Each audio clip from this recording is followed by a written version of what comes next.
ओम शांति। आज मुरली की डेट है 6/2/2025। आज का सार है मुख्य मीठे बच्चे पुरानी दुनिया के कांटों को नई दुनिया के फूल बनाना, ये तुम होशियार मालियों का काम है। ये तुम होशियार मालियों का काम है। प्रश्न: संगम युग पर तुम बच्चे कौन सी श्रेष्ठ तकदीर बनाते हो?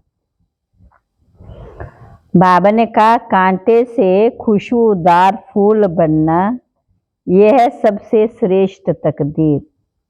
अगर एक भी कोई विकार है तो कांटा है। जब कांटे से फूल बनो तब सतो प्रधान देवी देवता बनो। तुम बच्चे अभी 21 पीढ़ी के लिए अपनी सूर्यवंशी तकदीर बनाने आए हो। गीत तकदीर जगाकर आई हूँ, तकदीर जगाकर आई हूँ।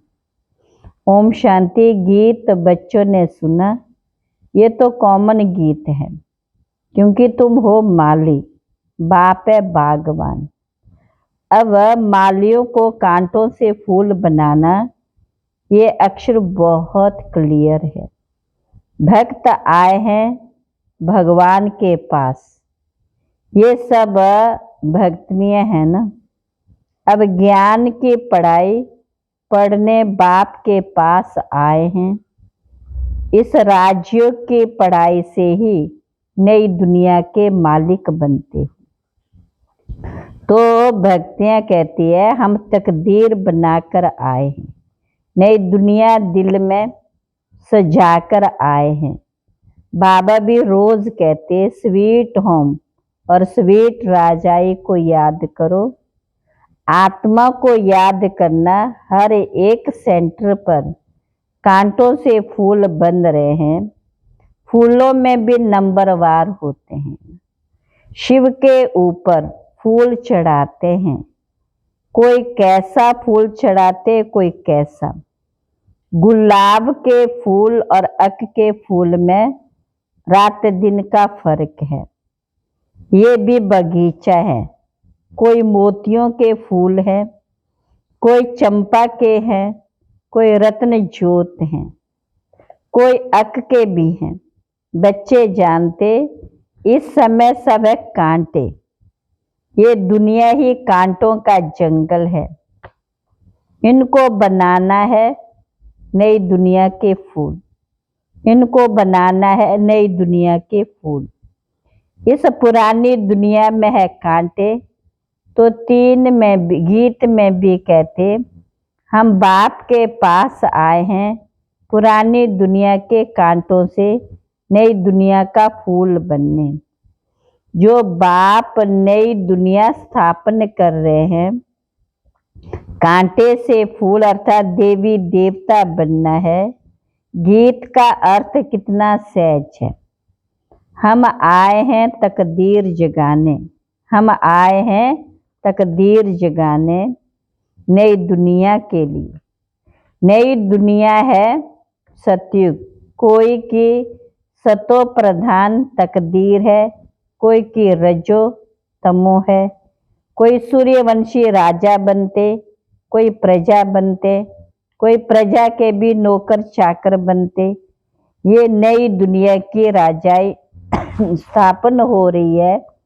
स्कूल में तकदीर जगाने जाते हैं ना, यहाँ तो है नई दुनिया की बात। इस पुरानी दुनिया में क्या तकदीर बनाएंगे? तुम भविष्य नई दुनिया में देवता बनने की तकदीर बना रहे हो। जिन देवताओं को सभी नमन करते आए हैं, हम ही सो देवता पूज्य थे, फिर हम ही पुजारी बने हैं। 21 जन्मों का वर्षा बाप से मिलता है, जिसे 21 पीढ़ी कहा जाता है। पीढ़ी वृद्धि मतलब पीढ़ी वृद्ध बालिका अवस्था तक को कहा जाता है। बाप 21 पीढ़ी वर्षा देते, क्योंकि युवा अवस्था में व बचपन में बीच में अकाले मृत्यु कभी होता नहीं, इसलिए उनको कहा जाता है अमरलोक। ये है मृत्यु लोक। रावण राज्य, यहाँ हर एक में विकारों की प्रवेशता है। जिसमें कोई एक भी विकार है तो कांटे हुए ना। बाप समझेंगे माली रॉयल खुशबूदार, फूल बनाना नहीं जानते। माली अच्छा होगा तो अच्छे अच्छे फूल तैयार करेंगे। विजय माला में पिरोने लायक फूल चाहिए। देवताओं के पास अच्छे अच्छे फूल ले जाते हैं ना। समझो क्वीन एलिजाबेथ जो है आती है तो एकदम फर्स्ट क्लास फूलों की माला बनाकर ले जाएंगे। यहाँ के मनुष्य तो तमो प्रधान हैं। शिव के मंदिर में भी जाते समझते हैं ये भगवान है। ब्रह्मा विष्णु शंकर को तो देवता कहते हैं, शिव को भगवान कहते हैं। अब शिव के लिए कहते धतूरा खाता था, भांग पीता था, कितनी गलानी करते, फूल भी अक के ले जाते हैं। अब ऐसा परमात्मा उनके पास ले क्या जाते। तमो प्रधान कांटों के पास तो फर्स्ट क्लास फूल ले जाते हैं, और शिव के मंदिर में क्या ले जाते हैं? दूध भी कैसा चढ़ाते हैं? 5% दूध, बाकी 95% पानी। गरीब की निशानी। भगवान के पास दूध कैसा चढ़ाना चाहिए जानते तो कुछ भी नहीं। अब तुम अच्छी रीति जानते हो, तुम्हारे में भी नंबर 1। जो अच्छा जानते हैं उनको सेंटर का हेड बनाया जाता है। सब तो एक जैसे नहीं होते, भला पढ़ाई एक ही है, मनुष्य से देवता बनने की ही एम ऑब्जेक्ट, परंतु टीचर तो नंबर 1 है ना। विजय माला में आने का मुख्य आधार है पढ़ाई। पढ़ाई तो एक ही होती, उसमें पास तो नंबर 1 होते हैं ना। सारा मदार है पढ़ाई पर। कोई तो विजय माला के 8 दानों में आते हैं, कोई 108, कोई 16,108 में सिजरा बनाते हैं ना। जैसे झाड़ का भी सिजरा निकलता है, पहले पहले एक पत्ता, 2 पत्ते, फिर बढ़ते जाते हैं। ये भी झाड़ है। बिरादरी होती है, जैसे कृपलानी बिरादरी आदि, वह सब है हद की बिरादरियां। ये है बेहद की बिरादरी। इनका पहले पहले कौन सा है? प्रजापिता ब्रह्मा, उनको कहेंगे ग्रेट ग्रेट ग्रैंडफादर, परंतु ये किसी को भी पता नहीं। मनुष्य मात्र जरा भी नहीं जानते कि सृष्टि का रचिता कौन है। बिल्कुल अहिला है, जैसे पत्थर बुद्धि। ऐसे जब बन जाते तभी बाप आते हैं। तुम यहाँ आई हो अहिलाए मानिका बुद्धि से पारस बुद्धि बनने। पत्थर बुद्धि थे, अब हमें पारस बुद्धि बनना। तो नॉलेज भी धारण करनी चाहिए ना। बाप को पहचानना चाहिए और पढ़ाई का ख्याल करना चाहिए। समझो आज आए हैं, कल अचानक शरीर छूट जाता है, फिर क्या पद पा सकेंगे? नॉलेज तो कुछ भी उठाए नहीं, कुछ भी सीखे नहीं, तो क्या पदवी पाएंगे? दिन प्रतिदिन जो देरी से शरीर छोड़ते हैं उनको टाइम तो थोड़ा मिलता है, क्योंकि टाइम तो कम होता जाता, उसमें जन्म ले क्या कर सकेंगे? हाँ, तुम्हारे से जो जाएंगे तो कोई अच्छे घर में जन्म लेंगे, संस्कार ले जाते हैं, तो वह आत्मा झट जाग जाएंगे, शिव बाबा को याद करने लगेंगे।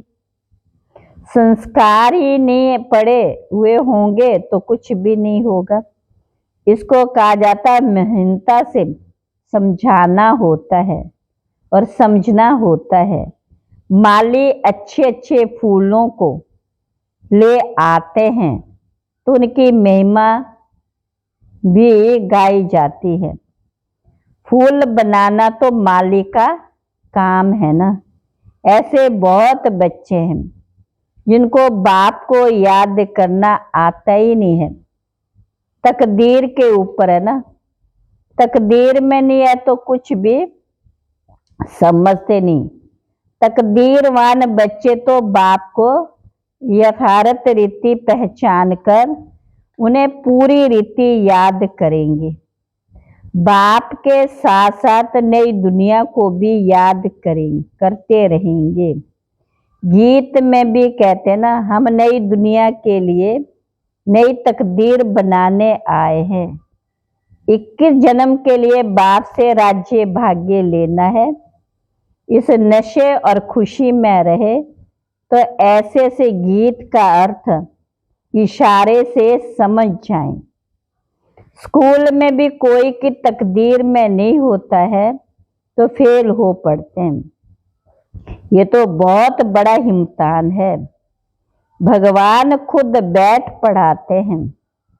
ये नॉलेज सभी धर्म वालों के लिए। बाप कहते अपने को आत्मा समझ मुझ बाप को याद करो। तुम जानते हो किसी भी देहधारी मनुष्य को भगवान कह नहीं सकते। ब्रह्मा विष्णु शंकर को भी भगवान नहीं कहेंगे। वह भी मूल वतन सूक्ष्म वतनवासी देवताएं हैं। यहाँ है मनुष्य, यहाँ देवताएं नहीं है। ये है मनुष्य लोक। ये लक्ष्मी नारायण आदि दैवी गुण वाले मनुष्य हैं। और मनुष्य फिर भी भगवान नहीं कह सकते हैं, शिव को देवता नहीं कहेंगे। 3 फ्लोर है ना, हम है 3rd फ्लोर पर। सत्य के जो दैवी गुण वाले मनुष्य हैं वही फिर आसुरी गुण वाले बन जाते हैं। माया का ग्रहण लगने से काले हो जाते हैं। जैसे चंद्रमा को भी ग्रहण लगता है ना, वह हद की बातें, ये है बेहद की बातें। गाते भी हैं ब्रह्मा का दिन और ब्रह्मा की रात। तुमको अभी एक बाप से पढ़ना है, बाकी सब कुछ भूल जाना है। बाप द्वारा पढ़ने से तुम नई दुनिया के मालिक बनते। ये अच्छी सच्ची गीता पाठशाला है। पाठशाला में हमेशा नहीं रहते। मनुष्य समझते हैं भक्ति मार्ग भगवान से मिलने का मार्ग है। जितना बहुत भक्ति करेंगे तो फल अभी दे रहे हैं। भक्ति की है वही यहाँ आएंगे। तो तुमने ही पहले शिव बाबा की अव्यभिचारी भक्ति की तो जरूर तुम ही पहले भक्त ठहरे। फिर है गिरते गिरते तमो प्रधान बन जाते। आधा कलव तुमने भक्ति की इसलिए तुमको ये पहले ज्ञान देते। तुम्हारे में भी नंबरवार। तुम्हारी इस पढ़ाई में ये बहाना नहीं चल सकता है कि हम दूर रहते हैं इसलिए रोज नहीं पढ़ सकते। कोई कहते हैं हम 10 माइल दूर हैं। अरे बाबा की याद में 10 माइल भी पैदल करके आओ तो कभी थकावट नहीं होगी। जितना बड़ा खजाना लेने आते हो, तीर्थों पर मनुष्य दर्शन करने के लिए पैदल जाते हैं, कितना धक्का खाते हैं। ये तो एक ही शहर की बात है। बाप कहते मैं इतना दूर से आया हूँ, तुम कहते हो 5 हम कहते हो घर 5 माइल दूर है। वाह, खजाना लेने के लिए तो दौड़ते आना चाहिए। अमरनाथ पर सिर्फ दर्शन करने के लिए कहाँ कहाँ से जाते हैं। यहाँ तो अमरनाथ बाबा स्वयं पढ़ाने आए हैं। तुमको विश्व का मालिक बनाने आया हूं। तुम बहाना करते रहते हो। सवेरे अमृत वेले तो कोई भी आ सकते हैं। उस समय कोई डर नहीं है, कोई तुमको लूटेगा भी नहीं। अगर कोई चीज जेवर आदि होंगे तो छीनेंगे। चोरों को चाहिए धन पदार्थ, परंतु किसकी तकदीर में नहीं तो फिर बहाने बहुत बनाते हैं। पढ़ते नहीं तो अपना पद गंवाते हैं। बाप आते ही हैं भारत में, भारत को ही स्वर्ग बनाते हैं। सेकंड में जीवन मुक्ति का रास्ता बताते हैं, परंतु कोई पुरुषार्थ भी करे ना, कदम ही नहीं उठाएंगे तो पहुंच कैसे सकेंगे। तुम बच्चे समझते हो कि ये आत्मा और परमात्मा का मेला है। बाप के पास आए हैं स्वर्ग का वर्षा लेने। नई दुनिया की स्थापना हो रही है। स्थापना पूरी हुई और विनाश शुरू हो जाएगा। ये वही महाभारत की लड़ाई है ना।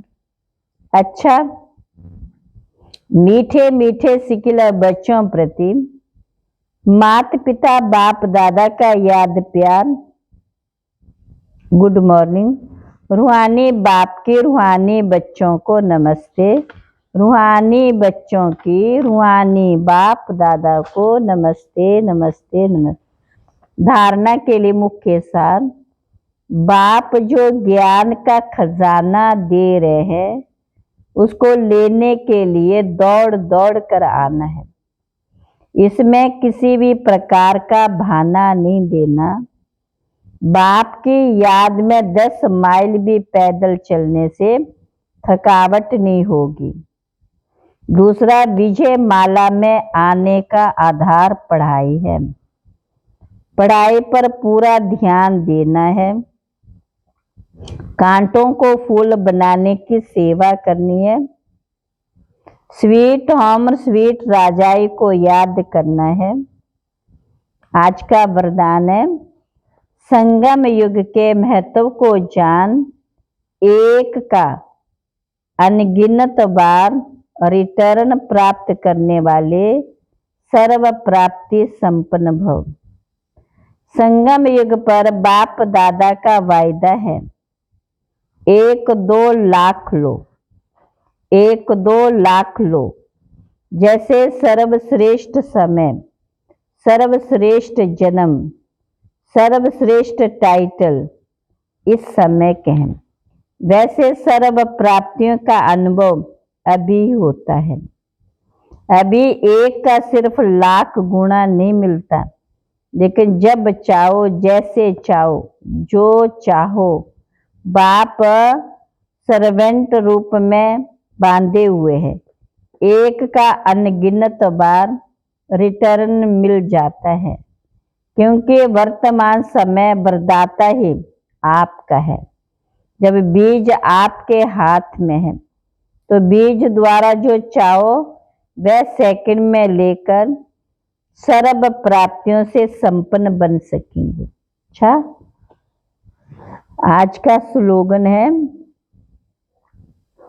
कैसी भी परिस्थिति हो, कैसी भी परिस्थिति हो, परिस्थिति चली जाए लेकिन खुशी न जाए। परिस्थिति चली जाए, खुशी न जाए। अव्यक्त इशारे। एकता और एकाग्रता ये दोनों श्रेष्ठ भुजाएं हैं कार्य करने के सफलता की। एकाग्रता अर्थात सदा निर्व्यर्थ संकल्प निर्विकल्प। जहाँ एकता और एकाग्रता है वहाँ सफलता गले का हार है। वरदाता को एक शब्द प्यारा है, एक व्रता, एक बल, एक भरोसा।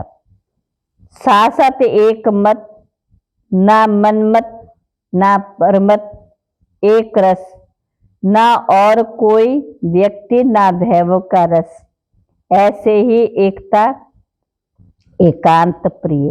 अच्छा, ओम शांति।